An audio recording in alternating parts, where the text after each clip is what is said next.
Hey, everybody, welcome to this week's Fateless podcast episode. Joining me from the Fateless team is going to be Susie, Ivy Lee, and then we are going to be joined also. Our special guest for this episode is going to be Kory, who is currently covering Watcher of Realms. But I'll go ahead and pass it over to Susie to intro the topic and all that good stuff. Yeah, so I met Kory because of Watcher of Realms. We're actually in the same cluster, and we were chatting about some topics for today, and we're going to dive into progression for this podcast. Like, it's such an interesting topic to think about when you start playing a game, like how fast before you hit that wall? Is it good to hit the wall? How does spending speed up progression? Time gating. There's so much to talk about with this type of a thing, and I'm sure that's something that with Fateless and Godforge, we're going to have to really talk about balancing, and I think it's going to be a good one. But first, Kory, tell us about yourself. Of course. What's your deal? What's your gaming history? How did you find content creation? Yeah, so I first remember like playing my first game. I was like 2 years old. I was playing Reader Rabbit, and then ever since then, I've basically kind of grown up around a computer. And so after playing Reader Rabbit, started playing a little bit of console games, which was fun. But then I really started to get heavily into PC gaming whenever I was like 7 years old. I was playing RuneScape. I was starting to play a game called Fliff, and then I was also playing a game called Fiesta Online. So Fliff and Fiesta Online are kind of like MMO RPGs, kind of like really big open world. You go here, you go there, you do like a bunch of quests and stuff. And then RuneScape is kind of like a hardcore like grinding game. I'm going to go ahead and chop these trees for 20 hours a day, then make a fire for like another 10 just to watch the number go up by like one, right? So that's kind of like where I started. And then in 2022, I started to play Raid because I had like a remote job, and I still have a remote job. But basically, I was just playing Raid for like 10 hours a day, just trying to get up to speed with all the massive amount of content, trying to get good at Guild Boss, trying to get good at Hydra. And then eventually I was able to kind of find a Watcher of Realms through a bunch of creators like Susie here. Also, Ash made a sponsored video for it. So I was able to kind of transition over to Watcher of Realms, and I've been here pretty much almost since the beginning. So it's been fun so far. And then I decided to kind of hop into content creation just because one, I love the game. Two, like Watcher of Realms is just really fun for me. And then two, I just feel like whenever you're able to go ahead and convey like your experience or things that you notice about the game to other people, it kind of builds like a community. And I think that's one of the best things to do. So that's Yeah, how I got here. awesome. Well, very cool. Nice to meet you. Thanks for stopping by to chat. What's your familiarity with our Fateless project currently with Godforge? Are you like thinking about covering it someday? Have you kind of talked with Susie about it? What's your familiarity so far? Yeah, I haven't talked to Susie about it, but I have actually kept up quite a bit because I remember whenever Simon first kind of introduced, hey, I'm going to go make this game with Fateless. It's going to be called Godforge. Been keeping up a little bit with the factions. The designs for I'm going to say units, the characters is actually really cool. And so whenever you guys do release it, I'm definitely going to hop over and like do content about it too, just because one, the game is fun. Two, like from like all the visuals, and two, I think one of the things that makes most sense is it seems like the creators are also players. And typically, whenever the creators are also players, they really understand the nuts and bolts as to what makes a good game function, and then also how to kind of push it out to the public as well. So I'm definitely going to play it. The second it comes out, I'll be the first person there.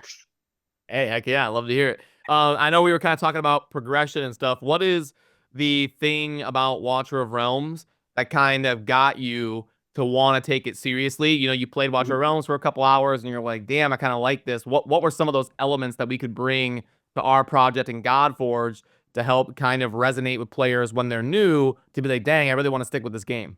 Yeah. So interestingly enough, Watcher Froms does a lot of cool things regarding progression. However, it is a very slow ramp up period. So like for example, within Raid, I think you pretty much start to play the game out the box within the first 2 hours.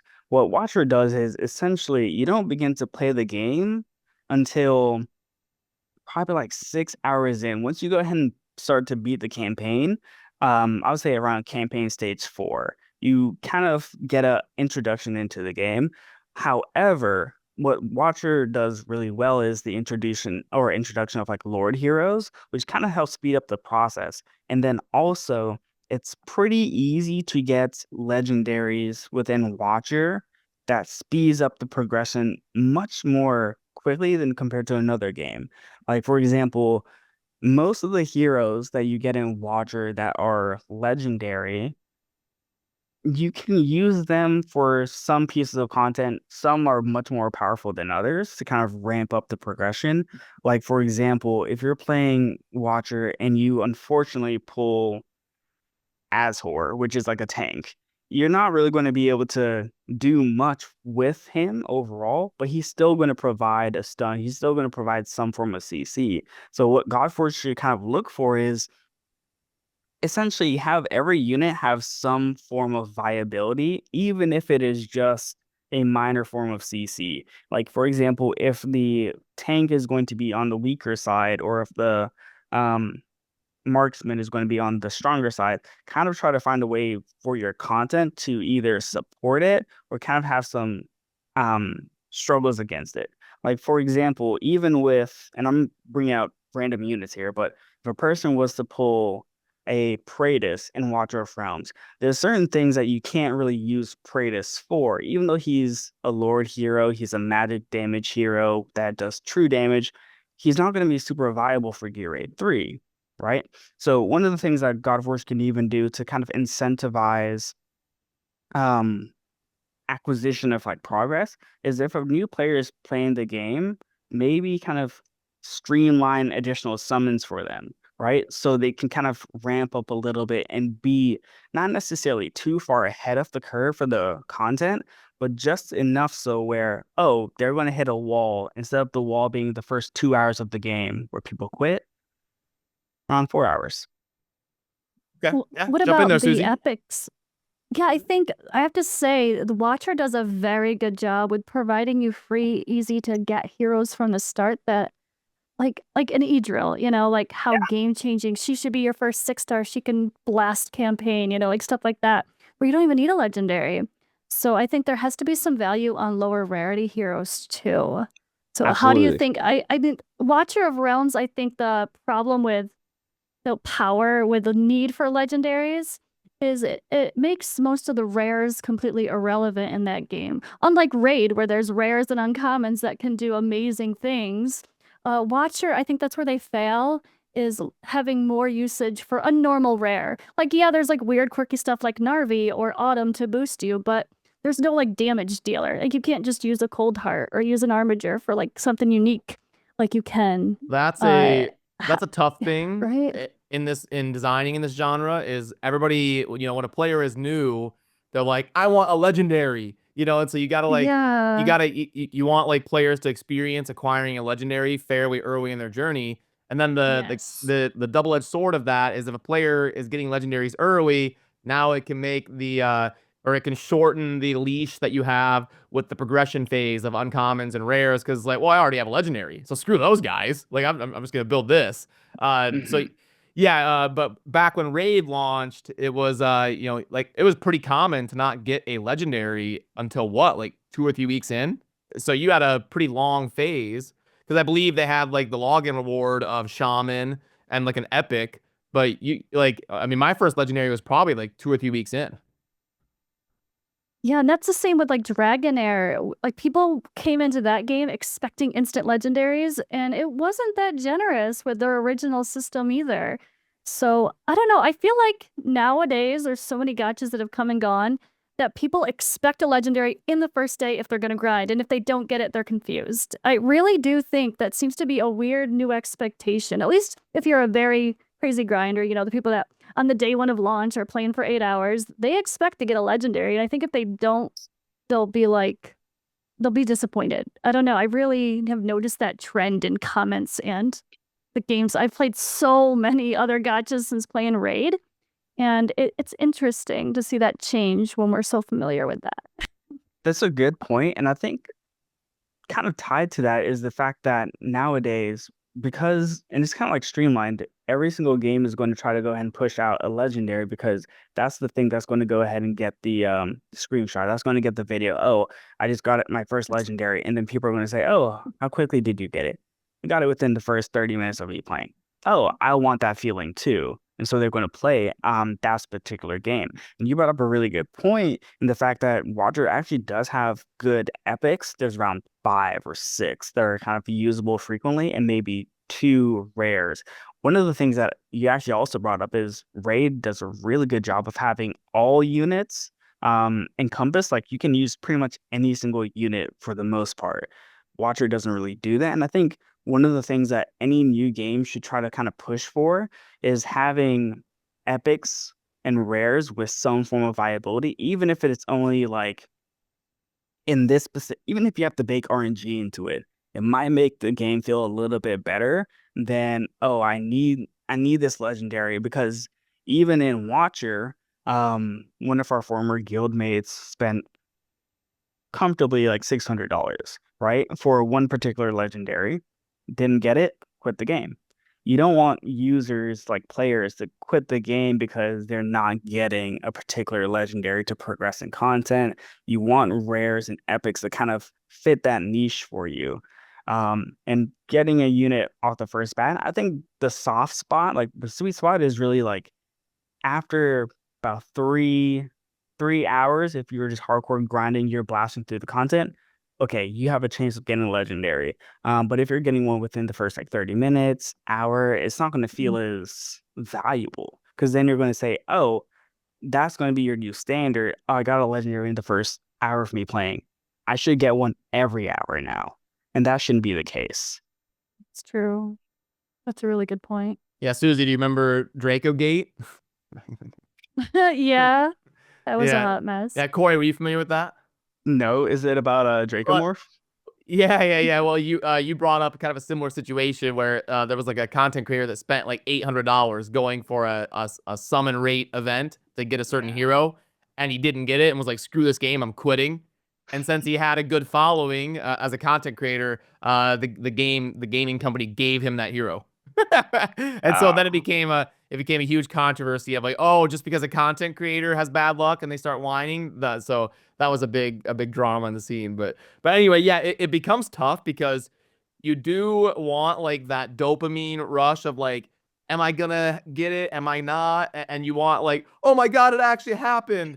But then you also don't want to screw people over and have them be like, are you kidding me? I grinded so hard. I was so active. I put in all this work and now I get nothing for it. Screw this game. So really hard to kind of walk that line and play that balance. Would you have any tips on things you've seen where it's done well, where they maintain that? Okay, cool. Go ahead. Absolutely. So I know this sounds weird, but like I'm a huge anime fan, right? Like my whole right arm is just dedicated to different animes that I like. So there's a game called, and it's still active, it's called Bleach Brave Souls. And most people like don't know about it. It's like a very niche community, niche game, but it's also a gacha. And so how it functions is just about every, I believe 14 days, and they have banners like constantly kind of running through. But every 14 days they do a story mission that you go ahead and essentially kind of run through. It's pretty long, maybe take like 20-30 minutes, right? And then if you're going to go ahead and complete it for the reward, takes about 2 hours in total, just kind of focusing on the game. But you have 14 days for it. At the end of the whole progression cycle of that storyline, you get one legendary summon. But the thing is, the legendary summon is essentially guaranteed to go ahead and give you a legendary. It doesn't specify which legendary, and mind you, there's a pool of like 1,000 of them, right? But 14 days of you being dedicated, completing the content, there you go. You get the chance to get a legendary. One of the things that Watcher does is, I think after you complete stage 18 for every single one of them, you get a divine Oh summon. yeah, I love that. Yeah, and that's helpful. And then also for Your Watcher, reset card. yeah, I think so. And for And people that don't know, is Divine Summon like a not random reset. legendary? yeah, divine summon's like a Or 6% that. chance or something like that. And then faction trials, that's where you get the guaranteed Lego. That's what And I was thinking of. Yeah, the card. Yeah. Would yeah, it be realistic to like make a new account and rush to that point and see who you get? And if it's bad, make a new account. Okay. Oh. no chance. No chance. You'd have to, because to get the guaranteed legendary, because then you go into a cycle that's kind of similar to how Pokemon TCG Pocket is right now, where what people do is they go ahead and they start a new account, they don't link it, and they'll just play all the way through really quick. The story missions take about 2 hours if you're good. You see what packs you get. If you get a good pack, you keep your account. If you don't, you delete it. And then you repeat the Rerolling, yeah, cycle. that's quite Exactly. popular. What would And be like so on that point? What would be your perspective, both of you, on re-rolling? Like, is it something gamers like? Is it kind of cool? Should it be rewarded? Like, hey, if somebody wants to put in the effort of re-rolling 50 accounts, you know, and they get Duchess, you know, kudos to them. Or do we want to decentivize re-rolling because people don't want to? Oh, I don't want to be forced to re-roll just because it's optimal. Like, screw that. I just want to create my account and go. What would be kind of the sweet spot or the perspective on that? Oh my gosh, I'm so torn on that one personally. I love it and I hate it at the same time. I have to say, I I think it's better when a game gives you enough to work with to where you feel like there's no need to reroll. Like if there's some starter champs that are fun and there's enough summons to where you get a couple things like a couple good epics or like yeah, there's maybe a 7-day login that's amazing and oh my gosh, once I can't wait to get that character, so we're all gonna be fine. I feel like if there's enough there that makes you feel like you've got a solid start, then there's no need to reroll, period. It's preferred. But in a game like ours where there's gonna be hundreds of characters, I feel like rerolling is gonna happen if we allow for a legendary within the first hour at most. I hope people aren't crazy enough to reroll like 3 hours and 4 hours of gameplay Susie, and come then on. Susie, like come that's on. I People know are they gonna do, re-roll it. but min-maxers are like 20 minutes reroll done, you know, like or don't at all. That's how if I can't reroll in like 20 minutes, I'm not rerolling. I'm Yeah, the there's same way. absolutely people that are gonna sit here with like 2 monitors, 8 things of blue Yeah. stacks, That's clicking so true, through you're it. right. Absolutely. I think with Godforge, I think if you have like really good units all around, right? They're fairly balanced, and mind you, it's impossible to go ahead and say like Occam's razor. Oh, the solution to no re-rolling is just make sure that everything is good, everything is balanced. It's not going to happen. Re-rolling is going to happen. It's almost like a pseudo necessary thing people are going to do if they feel dissatisfied with the units that they get.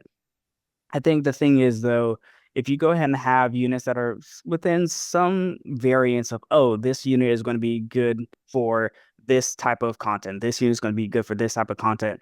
If a person is able to go ahead and get so and so unit, as long as they feel like, okay, now I can go ahead and progress in this type of content without having some significant hiccups because I'm lacking this other hero and I wouldn't be able to push this content, that's fine because people are going to kind of want some form of challenge. It's going to feel nice where, oh, I'm talking to my buddy and it's like, I'm able to go ahead and push stage 21 in this, but I can't push stage 21 in this.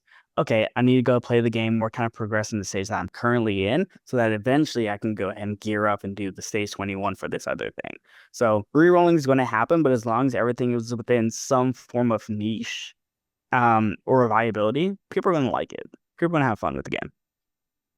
Where do you like to, or what do you feel is a good place to get stuck? Like you've grinded for hours and then, oh my gosh, I got stuck. Okay, good. I have a challenge now. Like, where do you have a feeling of like, when is it too soon to already feel like you hit that wall versus, like, yay, Yeah, it's a challenge? yeah. I feel Some like interesting, right? it's actually a good question because I think within Raid, one of the things that I like is it almost felt like every single stage had a percent difficulty increase, right? But it didn't seem like impossible. If anything, Ice Golem like 5 versus like 6, maybe like a 5% difference, right? It's very marginal. But if you're looking at Ice Golem 5 compared to like 20, you're looking at it like, okay, like this is insane. Like this is actually kind of hard. This is difficult content. I think if you're playing the game, I would say once you're within 2 weeks of playing it, that's when the game should kind of get difficult. And the reason why I say 2 weeks is because ideally, and this will kind of take some user testing, but if you're spending 2 hours a day or 1 hour a day, what does that look like? How far do you push based on the units that you get? And you kind of have to do kind of like a massive spreadsheet as to, okay, if you get these combination of units, you can push here. And so you can kind of get a good idea as to what your overall user experience is going to be. And for example, I think with Watcher of Realms, it's very hero dependent. And even then, whenever you're late game, it's also hero dependent. And so what I mean by that is with Watcher, ideally you kind of get stuck with content when you get to like chapter 8, which I believe is like the For Calypso. sure. Yeah, the Calypso stage where she basically one-shots your tanks. If you don't properly place everything. So that's one part, right? And so that's going to be fun because you get to play about 7 campaign chapters and then you get hit with this wall.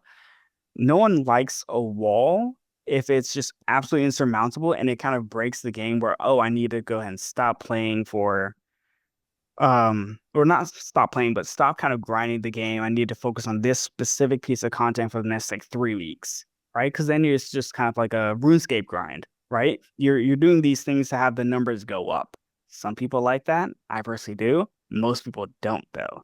So even with that, you kind of beat that hump, but it kind of took you away from enjoying the actual aspects of the game, and you're forced to look at these little nuances, such as I don't know if Susie does this, but for certain content like Guild Boss 2 Semra, it's not uncommon for people to 1x speed it and then click a unit so that you go from the normal speed of the game to looking at like frame per frame per frame per frame of the Yeah, game always. just so you can beat the content, right? Because The right that's a stuck mechanic, right? Where everything is almost I can't beat it unless I'm being very, very, very like hyper particular about what I'm trying to do. I had the units for it, I had the gear for it. So I feel like with Godforge, go ahead. Oh no, God. Okay. I feel like with Godforge, what you guys could possibly introduce is I almost think about it like a progression tier list of like, okay, I'm increasing the difficulty by 5%, but that 5% is either HP or it's either speed or it's either defense, something marginal each time to where overall, like the content is getting stronger, content is getting more difficult, but ideally, as you complete the content more and more, it gives you the resources to go ahead and continue with it. No one wants to do 500 stages of one particular thing and then still be stuck on the stage that they're trying to go ahead and move on to. So, I think it's ironic because it was also the same in Raid. It was stage 8 because that was where you had to face Force That's Affinity, true. Bad Alcazar. It was the same. I wonder if there's some sort of research that shows that at stage 8 is like when we should have a first wall.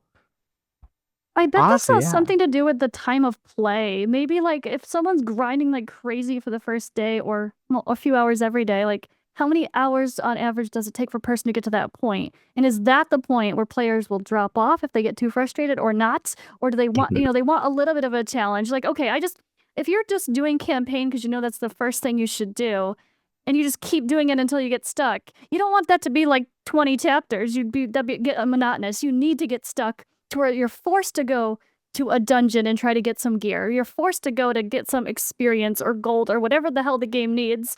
I feel like there's definitely the need to get stuck, but that's the question of how early is like the ideal. And I think you're right. I think like the first difficulty of a campaign mode, being able to do most of it within your first grind is great, but you maybe not complete the whole thing before there's a decent challenge. I think that seems pretty Mean consistent on like across the the other base games I've difficulty? played. Like you mean Yeah, like like normal? normal. Like Yeah. I think Raid maybe, I don't know. I guess similar in King Arthur as well. Like it gets hard pretty early. I would say even earlier than that. But I think as long as you take a pause, you go do a few more of whatever new dungeon. Okay, you do campaign. You get to the end of chapter 3, you unlock something new. So you farm a tiny bit of that something new, which pushes you past where you were just stuck on chapter 3 to get to chapter 4.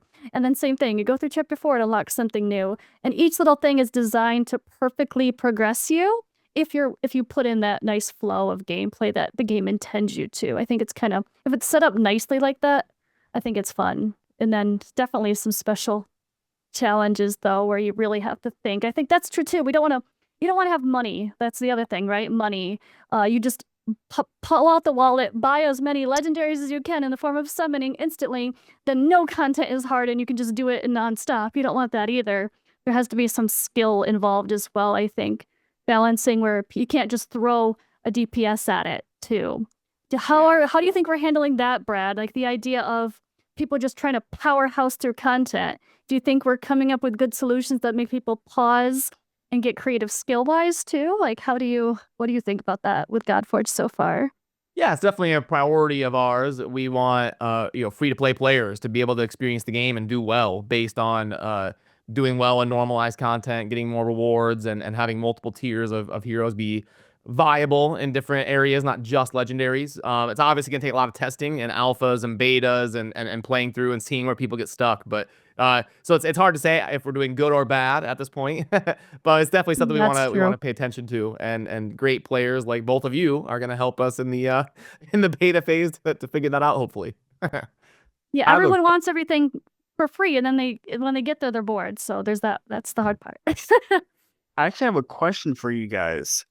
Because in the vein of progress and progression, gold and resources is also a very big part of that, right? For leveling your heroes, upgrading your gear, artifacts, things like this.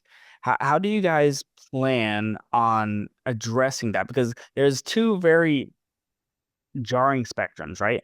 You have the Ray spectrum of I'm going to drop 1 mil to go ahead and re-gear my hero, and then the Watcher perspective of, hey, it's free. Go make 20 gear plans, swap it around every single minute for each piece of content. We're even going to auto save your gear for specific pieces of content without you even having to worry about it. So, do you guys have a plan for at least gold spendage and then also for XP leveling your heroes? Because once again, the difference between Raid and Watcher is very different, right? The process for leveling your heroes and starting them up in Watcher is very I would say user friendly and kind of you don't have to think about it, right? You press a button, you press another button. If you have the XP, done, right? You don't have to kind of manually run through those units in a campaign dungeon to get them XP to eventually turn them into fodder, right? So, do you guys have a plan for that yet?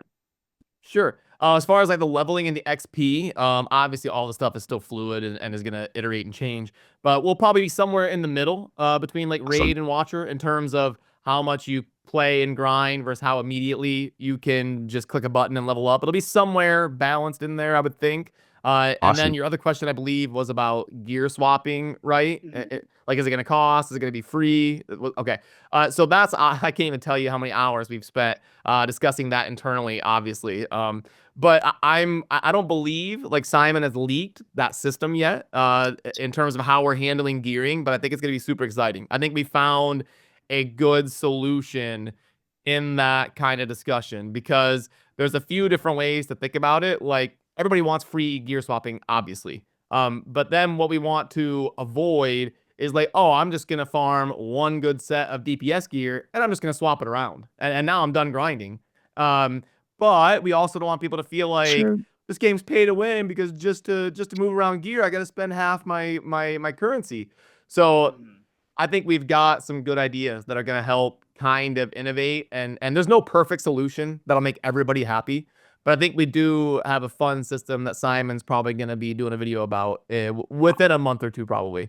Awesome. That's Good. actually really good because I know it sounds weird, but in my guild, right, we complain about the fact that we have 600 mil, right? That we just have buckets of gold that we can't use. And so if there's a cost to swapping gear, as long as it's marginal, I don't think anybody cares, right? It's the fact that you want to be able to see your resources.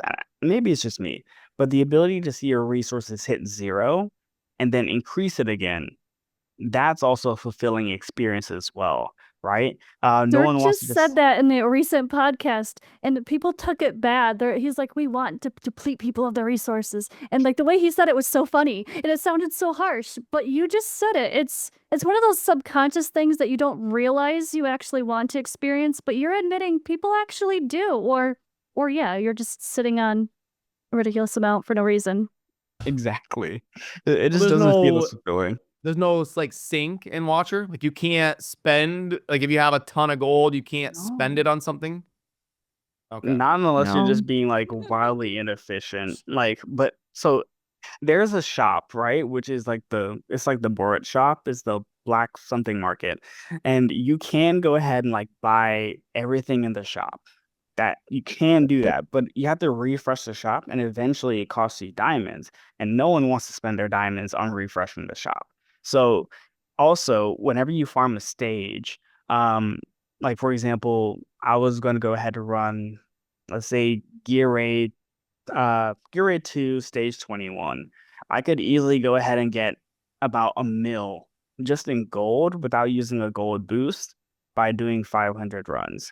And then I sell the gear afterwards, and that's another like 4 or 5 mil just from selling it because most of the gear is going to be useless. So right there, that's 6 mil in a day. Couple hours of grinding with me just pressing one button, another button, and then going to sleep, right? So there's nothing that's a sink that's going to really demand me spending gold. Even if I go ahead and upgrade my gear to stage like or level 16, it costs on average, is a range, but on average I would say about 600,000 gold. So with that, I'm upgrading maybe 2, 3 pieces a day because they're ancient. And so otherwise I'm still pocketing about 4.2 mil after upgrading everything. Then King Arthur's literally the opposite. There's a huge gold problem, and you never have enough gold. And they're I think worse than Raid with how every single thing you do costs gold, like leveling up your characters and leveling and like ranking up, promoting every kind of thing you could possibly do in the game as a mechanic costs gold. And then you have to run a dungeon to get more gold. And running that dungeon to get gold also gives you experience, but you don't need the experience. So you're getting way too much experience and never enough gold. And it's just this crazy imbalance that I don't feel like they tested very well. They changed a lot from their betas before they did their early access. And it just went into the same thing at globals. So yeah, I feel like, again, it's like one of those things. I hope Godforge, we find our ways to meet in the middle of all of these sort of complaints. You don't want to be one extreme or the other. You don't want everyone to, like you said, be literally feeling like this game is impossible because I never have enough gold to level up one piece of gear. But you like that's literally King Arthur. You farm just to level up like one piece of gear because that's how bad it is sometimes. But you don't want to be like Watcher where it's you have 600,000 million gold. Yeah. Yeah. But see, you guys have so many good examples now because I think in a sense the spectrum has been covered. So you guys can kind of see, oh, well, maybe like some cost is good, some kind of leeway is good on this other aspect. So you guys can kind of create like a middle pretty easily. And I think Yeah. players are gonna love that. So Okay, cool. Well, Kory, you're familiar with kind of the environment of our game, with the gods and the myths and the legends. What would be like a gut reaction of yours in terms of maybe, I know you're a big anime fan. Is there a certain hero that you would want to give your input on? Like, please, can you guys put this hero in the game? Because it would be amazing. Do you have somebody that comes to mind in terms of who you'd like to see in the uh game?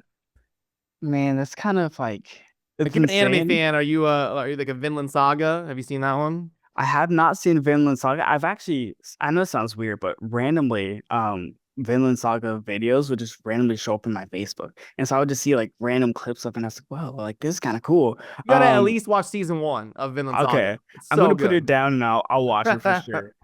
Because I have way too much free time. I feel like I'm super big into like Japanese like lore and things like this. I feel like one of the cool ones would be it'd be cool to see something about Momotaro, actually. Momotaro basically kind of translates like Peach Boy. But basically he kind of befriends all the animals in the forest, kind of. He's strong in the sense of foresty, community, animals. He has like a really big like staff, but it's not like Wukong. Like Wukong is like a whole different thing. That's like Chinese. But Momotaro is cool. The easy one that everyone would probably kind of easily recognize would be Amaterasu, which is like the flame god, the flame deity. That'd be cool as well. So I feel like if anything, everyone whenever they play a game, they love if the hero has some form of like naturey like elemental status, like if it's fire, water, air, earth, things like that. They or even like space, like the cosmos. They love that stuff. They eat that stuff up. So anything involving that would be cool. And then even with that, you could easily assign factions to it, right? So that's something that would be kind of cool. I don't know logistically how that would work with how Godforge functions, but whenever a game is able to kind of leverage a culture, it does really well. Like for example, Taurus and Marichika in Raid. In my opinion, I feel like one of the reasons why people love them is they're like super strong, like ridiculously strong. Even on my my Raid account, I had Taurus. I didn't have Marichika though. I wish I had her, but Taurus is Ukrainian like legend. So everyone that's from that area is going to say, "Oh, I need this hero. I want to play with this hero. Oh, this hero's that much cooler than it's just being a design." Even for like Raid, for example, or not Raid, Watcher, they just released Wukong. Now, Wukong has some issues. Has some issues. Let's not But talk about my 2,000 summons almost for him. Oh, oh man, it's so insane. I feel bad for Blunt Guts, but same. whenever you kind of like wrap it into a culture, it's like cool. Like Wukong is Chinese. They have Kigiri, which is also kind of Chinese based. They have Yuri, which will get released soon. It's like Chinese based. Like all that kind of makes people lock in more into the content. It's like, oh, it's more than just like a hero. There's like a story behind it. Yeah, that's definitely where, I mean, did you see the recent video he posted, Beautiful Corner? Yeah, the one with that logo or thumbnail. I don't think If you like so. Japanese stuff, you might want to check out that video. Okay, I will. There's some You know, really, you- we are regional based, I would say, for our games so far. So we'll definitely connect to people just because that, like, if you like Japanese culture, we have a faction for that. If you like Norse culture, we have a faction for that. That's so cool. I think that is going to bring in an interesting audience that just love mythology and lore and that sort of thing as well.